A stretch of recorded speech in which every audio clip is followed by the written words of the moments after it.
ಕನ್ನಡಿಗ channel ವೈಟಿಯಿಂದ doctor S Tallur ಮಾಡುವ ವಂದನೆಗಳು. ಸ್ನೇಹಿತರೆ, ತಮ್ಮೆಲ್ಲರಿಗೂ ಸ್ವಾಗತ. ನಾನಿವತ್ತು ಸಾಕ್ಷಾತ್ ಪರಶಿವನೇ ವಿಷ್ಣು ಮತ್ತು ಬ್ರಹ್ಮರಿಗೆ ಹೇಳಿರ್ತಕ್ಕಂಥ ಶಿವರಾತ್ರಿಯ ಮಹಿಮೆಯ ಒಂದು ಪುರಾಣ ಕಾಲದ ಒಂದು ಸತ್ಯ ಘಟನೆಯನ್ನು ಆಧರಿಸಿದ ಸಂಚಿಕೆಯನ್ನು ಕನ್ನಡಿಗ ಚಾನಲ್ ವೈಟಿಯ ಸಮಸ್ತ ವೀಕ್ಷಕರಿಗೆ ಹಾಗೂ ಕರ್ನಾಟಕದ ಪ್ರತಿಯೊಬ್ಬರಿಗೂ ಕೂಡ ತಲುಪಿಸಲಿಕ್ಕೆ ಈ ಒಂದು ಮಹಾಶಿವರಾತ್ರಿಯ ದಿನದಂದು ನಾನು ಈ ಸಂಚಿಕೆಯನ್ನು ಮಾಡ್ತಾಯಿದ್ದೇನೆ. ಯಾಕಂದರೆ ಶಿವರಾತ್ರಿ ಅಂತಂದ್ರೇ ಅದೊಂದು ಪವಿತ್ರವಾದಂಥ ಒಂದು ದಿನ. ಯಾಕಂದರೆ ಪರಮಾತ್ಮನ ಒಂದು ಆರಾಧನೆ ಮಾಡಲಿಕ್ಕೆ, ಅವನ ಒಂದು ಕೃಪಾ ಕಟಾಕ್ಷಕ್ಕೆ ಒಳಗಾಗಬೇಕಾದ್ರೆ ಹಾಗೂ ಶಿವ ಪಾರ್ವತಿಯರ ಅನುಗ್ರಹಕ್ಕೆ ಪಾತ್ರರಾಗಬೇಕಾದ್ರೆ ಈ ಒಂದು ಮಹಾಶಿವರಾತ್ರಿಯಂದು ನಾವು ಮಾಡಿರ್ತಕ್ಕಂಥ ವ್ರತ ಹಾಗೂ ಆಚರಣೆ, ಶಿವನ ಒಂದು ಪೂಜೆ ಪುನಸ್ಕಾರಗಳು, ಆಚಾರ ವಿಚಾರಗಳು ಎಲ್ಲವೂ ಕೂಡ ಗಣನೆಗೆ ಬರ್ತವೆ ಅನ್ನೋದಕ್ಕೆ ಸಾಕ್ಷಿಯಾದಂಥ ಈ ಸಂಚಿಕೆ ನಿಜಕ್ಕೂ ಕೂಡ ಪರಮಾತ್ಮನಿಗೆ ಒಂದು ಪ್ರಿಯವಾದಂಥ ಸಂಚಿಕೆ ಅಂತಲೇ ನಾನು ಭಾವಿಸ್ತೀನಿ. ಯಾಕಂದ್ರೆ ಭೂಲೋಕದಲ್ಲಿ ವಿಷ್ಣು ಹಾಗೂ ಬ್ರಹ್ಮ ಹಾಗೂ ವಿಷ್ಣು ಈ ಭೂಲೋಕದ ಒಡೆಯರು ನಾವು, ಈ ಭೂಲೋಕವನ್ನು ನಿರ್ಮಾಣ ಮಾಡಿದವರು ನಾವು, ಈ ಭೂಲೋಕವನ್ನು ಆಳ್ತಾ ಇರೋರು ನಾವು ಅನ್ನುವಂಥ ಒಂದು ಪ್ರಶ್ನೆ ಬಂದಾಗ, ಇಲ್ಲ ನೀನು ನನ್ನ ಒಂದು ಪದ್ಮ ಕಮಲದಲ್ಲಿ ಹುಟ್ಟಿ ಬಂದವನು, ನೀನು ನನಗಿಂತ ಯಾವ ರೀತಿ ಶ್ರೇಷ್ಠ ಆಗ್ತಿ ಹಾಗೂ ನನ್ನಕ್ಕಿಂತ ನೀನೇನು ಈ ಲೋಕವನ್ನು ಆಳಲಿಕ್ಕೆ ಸಾಧ್ಯ ಅನ್ನುವಂಥ ಪ್ರಶ್ನೆಯನ್ನು ಬ್ರಹ್ಮನಿಗೆ ವಿಷ್ಣು ಹೇಳಿದಾಗ, ಇಲ್ಲ ನೀನು ನನಗೆ ಜನ್ಮ ನೀಡಿದ ತಂದೆಯೇ ಆಗಿರಬಹುದು, ಆದರೆ ಈ ವಸ್ತುಸ್ಥಿತಿಯನ್ನು ನಿನಗೆ ಅರ್ಥ ಆಗಿಲ್ಲ. ಹೀಗಿರುವಾಗ ನಾನು ನಿಜಕ್ಕೂ ಕೂಡ ಈ ಒಂದು ಭೂಲೋಕದ ಒಂದು ಒಡೆಯ, ಭೂಲೋಕದಲ್ಲಿ ನನಗೆ ಎಲ್ಲ ಪೂಜೆ ಪುನಸ್ಕಾರಗಳು ಎಲ್ಲವೂ ಸಿಗಬೇಕಾದದ್ದು ಒಂದು ಧರ್ಮ ಅನ್ನುವಂಥ ಮಾತನ್ನು ಕೂಡ ವಿಷ್ಣುವಿಗೆ ಹೇಳಿದಾಗ ಇಬ್ಬರಲ್ಲಿಯೂ ಮನಸ್ತಾಪಗಳು ಉಂಟಾಗಿ, ಇಲ್ಲ ನಾನೇ ಶ್ರೇಷ್ಠ ಅಂಥೇಳಿ ಅವರು ಯುದ್ಧ ಮಾಡಲಿಕ್ಕೆ ಪ್ರಾರಂಭ ಮಾಡ್ತಾರೆ. ಯುದ್ಧ ಅಂದರೆ ಅಂಥ ಇಂಥ ಯುದ್ಧ ಅಲ್ಲ, ಅದನ್ನು ನೆನಪಿಸಿಕೊಳ್ಳಲಿಕ್ಕೂ ಕೂಡ ಅಸಾಧ್ಯವಾದಂಥ ಯುದ್ಧವನ್ನು ಬ್ರಹ್ಮ ಮತ್ತು ವಿಷ್ಣು ಮಾಡಿದಾಗ ಬ್ರಹ್ಮಾಂಡವೇ ಅಂದರೆ 3 ಲೋಕಗಳೇ ಸುಟ್ಟು ಭಸ್ಮವಾಗ್ತಾ ಇರ್ತವೆ. ಈ ಸಂದರ್ಭದಲ್ಲಿ ನಂದಿಯೂ ಕೂಡ ಇದನ್ನು ವಸ್ತುಸ್ಥಿತಿಯನ್ನು ಶಿವನಿಗೆ ಅರುಹಿದಾಗ ಶಿವನಿಗೆ ಈ ಒಂದು ವಸ್ತುಸ್ಥಿತಿ ಗೊತ್ತಿರ್ತೈತಿ. ಹೀಗಿರುವಾಗ ಇಲ್ಲ ಆಮೇಲೆ ನೋಡೋಣ, ಹೋಗಿ ನೋಡಿದ್ರಾಯ್ತು ಅಂಥೇಳಿ ಸಾಕ್ಷಾತ್ ಶಿವನೇ ಈ ಒಂದು ಯುದ್ಧ ಭೂಮಿಗೆ, ಅಂದರೆ ವಿಷ್ಣು ಹಾಗೂ ಬ್ರಹ್ಮರು ಮಾಡ್ತಿರ್ತಕ್ಕಂಥ ಯುದ್ಧ ಭೂಮಿಗೆ ಬರ್ತಾರೆ. ಬಂದು ಈ ವಸ್ತುಸ್ಥಿತಿಯನ್ನು ನೋಡಿದಾಗ ಅವರಿಗೂ ಕೂಡ ನಗು ಬರ್ತೈತಿ. ಹೀಗಿರುವಾಗ ಅವರು ವಿಷ್ಣು ಹಾಗೂ ಬ್ರಹ್ಮನ ಒಂದು ಮಧ್ಯದಲ್ಲಿ ಬೃಹತ್ತಾಕಾರದ, ಅಂದರೆ ಆದಿ ಮತ್ತು ಅಂತ್ಯವೇ ಇರದೇ ಇರತಕ್ಕಂಥ ಒಂದು ಅಗ್ನಿಕುಂಡ, ಅಂದರೆ ಅಗ್ನಿಸ್ತೂಪವಾಗಿ ಅವರು ಅಲ್ಲಿ ನಿಲ್ತಾರೆ. ಅಂದ್ರೆ ಆಕಾಶದ ಎತ್ತರಕ್ಕೂ ಹಾಗೂ ಭೂಮಿ ಪಾತಾಳದ ಎತ್ತರಕ್ಕೂ ನಿಲುಕದಂಥ ಒಂದು ಅಗ್ನಿ ಪರ್ವತವೇ ಅವರಾಗಿ ಅಲ್ಲಿ ಇಬ್ಬರ ಮಧ್ಯೆ ನಿಲ್ತಾರೆ. ನಿಂತಾಗ, ಇಲ್ಲ ಇದು ನಾವು ಯಾರು ಇದನ್ನು ಮಾಡಿಲ್ಲ, ಇದು ಹೇಗೆ ಬಂತು ಅಂಥೇಳಿ ಕೇಳಿದಾಗ ಶಿವನೇ ಇದಕ್ಕೆ ಒಂದು ಪರಿಹಾರವನ್ನು ನೀಡ್ತಾನೆ. ಇಲ್ಲ ನೀವಿಬ್ಬರಿಗೂ ಕೂಡ ಈಗ ನನ್ನದೇ ಅಲ್ಲ ಅಂಥೇಳಿ ನೀವು ನಡೀತಾ ಇದ್ದೀರಿ, ಇದು ನಿಮ್ಮದಲ್ಲ, ಇದು ವಸ್ತುಸ್ಥಿತಿಯನ್ನು ಈ ಸಂದರ್ಭದಲ್ಲಿ ನಾನು ನಿಮಗೆ ತಿಳಿಸಬೇಕಾಗಿರೋದ್ರಿಂದ ಇದನ್ನು ನಾನು ನಿಮಗೆ ಹೇಳ್ತಾ ಇದ್ದೀನಿ ಅಂತ ಹೇಳ್ತಾರೆ. ಆದರೆ ಆ ಯುದ್ಧದಲ್ಲಿ ಪಾಶುಪತಾಸ್ತ್ರಗಳಂಥ ಭೀಕರವಾದಂಥ ಆಯುಧಗಳು ಕೂಡ ಪ್ರಯೋಗ ಆಗ್ತವೆ. ಹೀಗಿರುವಾಗ ಆ ಆಯುಧಗಳಿಂದ ಉಂಟಾದ ಈ ಒಂದು ಪ್ರಳಯ ಕಾಲನೆ ಅಂತ ಹೇಳ್ಬೋದು, ಅದನ್ನು ಈಗ ನಾನು ವರ್ಣಿಸ್ತಾ ಇದ್ದೇನೆ. ಇಂಥ ಒಂದು ಪ್ರಳಯ ಕಾಲದಲ್ಲಿ ಆಗಿರ್ತಕ್ಕಂಥ ಈ ಒಂದು ಘಟನೆಗೆ ಸಾಕ್ಷಿಯಾಗಿರ್ತಕ್ಕಂಥ ಈ ಒಂದು ಕಥೆ ಪರಮಾತ್ಮನೇ ಹೇಳಿದಂಥ ಒಂದು ಕಥೆಯ ಸಾಕ್ಷಿ ಅಂತೇಳಿ ಈ ಸಂದರ್ಭದಲ್ಲಿ ನಾನು ಕನ್ನಡಿಗ ಚಾನಲ್ ವೈಟಿಯ ವೀಕ್ಷಕರಿಗೆ ಹೇಳಲಿಕ್ಕೆ ಬಯಸಿದ್ದೀನಿ. ಆನಂತರ ಆ ಒಂದು ಅಗ್ನಿ ಸ್ತೂಪವಾಗಿ, ಅಗ್ನಿಯ ಒಂದು ಪರ್ವತವಾಗಿ ನಿಂತಂಥ ಶಿವನ ಕೊರಳು ಸ್ವಲ್ಪ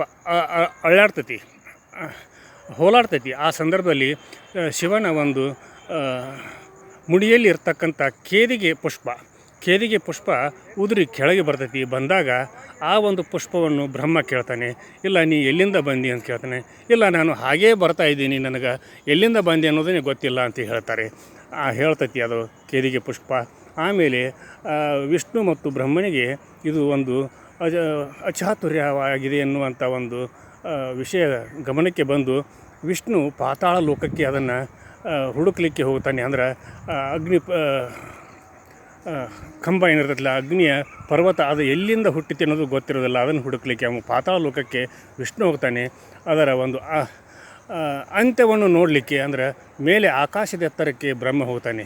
ಬ್ರಹ್ಮ ಹೋಗುವ ಸಮಯದಲ್ಲಿ ಅಲ್ಲಿ ಆ ಪುಷ್ಪ ಭೇಟಿ ಆಗ್ತೈತಿ. ಪುಷ್ಪ ಭೇಟಿಯಾದಾಗ ಅವನು ಕೇಳಿದಾಗ ಈ ವಿಷಯವನ್ನು ಹೇಳ್ತೈತಿ, ಇಲ್ಲ ನಾನು ಈ ಒಂದು ಭೂಲೋಕವನ್ನು ಆಳಬೇಕಾದ್ರೆ ನಾನೇ ಸರ್ವಶಕ್ತ, ನನ್ನಿಂದನೇ ಇದು ಆಗಿದ್ದು, ನೀನು ನಾ ಹೇಳಿದಂತೆ ಕೇಳಿದರೆ ನಿನಗೆ ನಾನು ಈ ವಿಷಯವನ್ನು ನಿನಗೆ ನಾನು ಕ್ಷಮಿಸ್ತೀನಿ, ನಿನ್ನನ್ನು ನಾನು ಕಾಪಾಡ್ತೀನಿ ಅಂತ ಹೇಳಿದಾಗ ಆಪತ್ಕಾಲದಲ್ಲಿ ಒಂದು ಸುಳ್ಳು ಹೇಳಿದರೂ ಕೂಡ ನಡೀತೈತಿ ಅನ್ನುವಂಥ ಒಂದು ಉದ್ದೇಶದಿಂದ ಪುಷ್ಪವು ಕೂಡ ಒಪ್ಕೊಳ್ತೈತಿ. ಹೀಗಿರುವಾಗ ಬ್ರಹ್ಮ ಮತ್ತು ವಿಷ್ಣು ಮತ್ತೆ ಒಂದಾಗಿ ಬಂದು ಈ ಎಲ್ಲಿಂದ ಬಂತು ಏನು ಬಂತು ಅನ್ನೋದು ಗೊತ್ತಾಗೋದಿಲ್ಲ.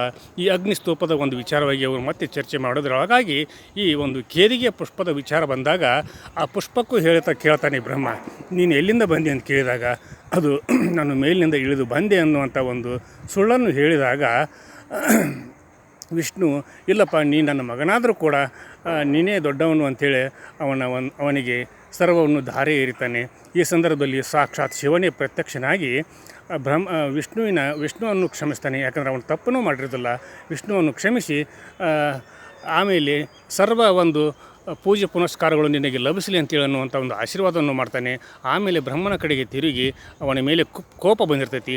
ಬಂದಾಗ ಅವನ ಕೋಪದ ಕ್ರೋಧಾಗ್ನಿಗೆ ಅಲ್ಲಿ ರುದ್ರನು ಹುಟ್ಕೊಳ್ತಾನೆ. ರುದ್ರನು ಹುಟ್ಟಿ ಏನು ಮಾಡಲಿ ತಂದೆ ಅಂತ ಕೇಳಿದಾಗ ಪರಮಾತ್ಮನ ಒಂದು ವಿಚಾರ ಆ ರುದ್ರನಿಗೆ ಅರಿವಾಗಿ ಬ್ರಹ್ಮನಿಗೆ ಇರ್ತಕ್ಕಂಥ 5 ತಲೆಗಳಲ್ಲಿ ಒಂದು ತಲೆಯನ್ನು ಕಡಿತಾನೆ.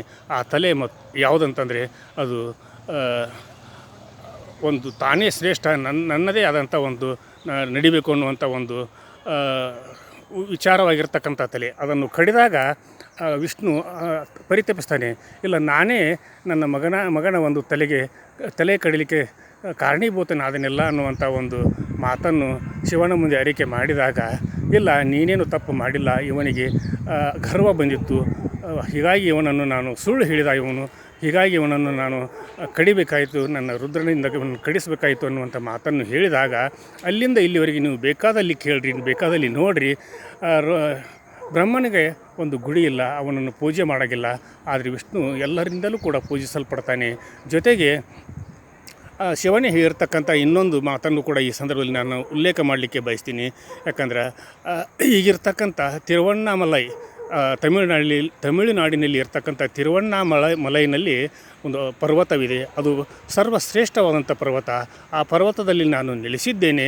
ಆ ಪರ್ವತದ ಒಂದು ಸ್ಥಳದಲ್ಲಿ ನಡೀತಿರತಕ್ಕಂಥ ಪೂಜೆ ಪುನಸ್ಕಾರಗಳಲ್ಲಿ ಯಾರು ಭಾಗವಹಿಸ್ತಾರೋ ಹಾಗೂ ಅಲ್ಲಿ ಯಾರು ಮರಣ ಹೊಂದ್ತಾರೋ ಅವರಿಗೆ ನಾನು ಸ್ವರ್ಗವೇ ಸಿಗ್ತೈತಿ, ಅವರಿಗೆ ಮುಕ್ತಿ ಸಿಗ್ತೈತಿ.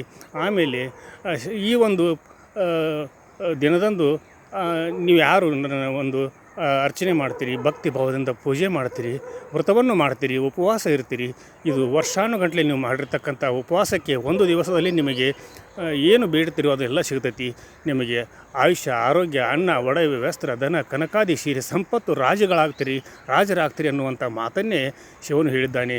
ಹೀಗಾಗಿ ಈ ಒಂದು ಪವಿತ್ರವಾದಂಥ ದಿನದಂದು ತಾವೆಲ್ಲರೂ ಕೂಡ ಶಿವನ ಒಂದು ಅನುಗ್ರಹಕ್ಕೆ ಪಾತ್ರರಾಗಿರಿ. ಶಿವನ ಒಂದು ಅನುಗ್ರಹಕ್ಕೆ ಪಾತ್ರರಾದರೆ ನಿಮ್ಮೆಲ್ಲ ಕಷ್ಟಗಳು ಪರಿಹಾರವಾಗಿ ಶಿವನ ಒಂದು ಕಟಾಕ್ಷ ನಿಮಗೆ ಲಭಿಸ್ತೈತಿ. ಹಾಗೂ ಈ ವಿಷಯ ಸಾಕ್ಷಾತ್ ಶಿವನೇ ಬ್ರಹ್ಮ ಮತ್ತು ವಿಷ್ಣುವಿಗೆ ಹೇರಿರ್ತಕ್ಕಂಥ ಶಿವರಾತ್ರಿಯ ಮಹಿಮೆ. ಈ ಶಿವರಾತ್ರಿಯ ದಿನದಂದು ನಡೀತಿರ್ತಕ್ಕಂಥ ಭಜನೆ ಹಾಗೂ ಎಲ್ಲ ಪೂಜೆ ಕೈಂಕರ್ಯಗಳನ್ನು ನೀವು ಚಾಚು ತಪ್ಪದೆ ಮಾಡಿದ್ದೇ ಆತಂದರೆ ನಿಮಗೆ ಸರ್ವ ಒಂದು ಶುಭೇಚ್ಛೆ ಸಿಗತೈತಿ. ಜೊತೆಗೆ ನನ್ನ ಈಶ್ವರ ಲಿಂಗವನ್ನೇ ಆಗಲಿ, ನನ್ನ ವಿಗ್ರಹವನ್ನೇ ಆಗಲಿ ನೀವು ಭಕ್ತಿಯಿಂದ ಶ್ರದ್ಧೆಯಿಂದ ನೀವು ಪೂಜೆ ಮಾಡಿದರೆ ಆ ಒಂದು ಫಲ ನಿಮಗೆ ಸಿಗ್ತೈತಿ. ಹೀಗಂತೆ ಶಿವನೇ ಹೇರ್ತಕ್ಕಂಥ ಈ ಸಂಚಿಕೆಯನ್ನು ಕನ್ನಡ ನಾಡಿನ ಸಮಸ್ತ ವೀಕ್ಷಕರಿಗೆ ತಲುಪಿಸಲಿಕ್ಕೆ ಕನ್ನಡಿಗ ಚಾನಲ್ YT ನಿಜಕ್ಕೂ ಕೂಡ ಸಂಭ್ರಮ ಪಡ್ತೈತಿ. ಭಕ್ತಿಪೂರ್ವಕವಾಗಿ ನಿಮ್ಮೆಲ್ಲರನ್ನು ನಾನು ಕೇಳ್ಕೊಳ್ಳೋದೇನೆಂದರೆ, ಈ ಒಂದು ಕಥಾನಕವನ್ನು ಸಾಕ್ಷಾತ್ ಶಿವನೇ ಹೇಳಿದ್ದೇನೆ. ಈ ಸಂಚಿಕೆಗೆ ನೀವೆಲ್ಲರೂ ಕೂಡ ಸಬ್ಸ್ಕ್ರೈಬ್ ಮಾಡಿರಿ, ಶೇರ್ ಮಾಡಿರಿ, ಲೈಕ್ ಮಾಡಿರಿ. ಮತ್ತು ಕಮೆಂಟನ್ನು ಕೂಡ ನನ್ನ ಜೊತೆಗೆ ಓಂ ನಮಃ ಶಿವಾಯ ಅನ್ನುವಂಥ ಒಂದು ಕಮೆಂಟನ್ನು ಕೂಡ ನನ್ನ ಜೊತೆಗೆ ಹಂಚ್ಕೊಳ್ರಿ. ಈ ಒಂದು ಸಂಚಿಕೆಯನ್ನು ಪ್ರತಿಯೊಬ್ಬರಿಗೂ ಕೂಡ ತಲುಪಿಸುವಂಥ ಕೆಲಸ ಕಾರ್ಯಗಳನ್ನು ತಾವೆಲ್ಲರೂ ಕೂಡ ಮಾಡ್ತೀರಾ ಅಂತ ಹೇಳ್ತಾ ಇವತ್ತಿನ ಸಂಚಿಕೆಯನ್ನು ಇಲ್ಲಿಗೆ ಮುಗಿಸಿ ನಾಳಿನ ಸಂಚಿಕೆಯೊಂದಿಗೆ ತಮ್ಮ ಜೊತೆಗೆ ಹಾಜರಾಗ್ತೀನಿ. ಅಲ್ಲಿವರೆಗೂ ನನ್ನ ನಮಸ್ಕಾರ.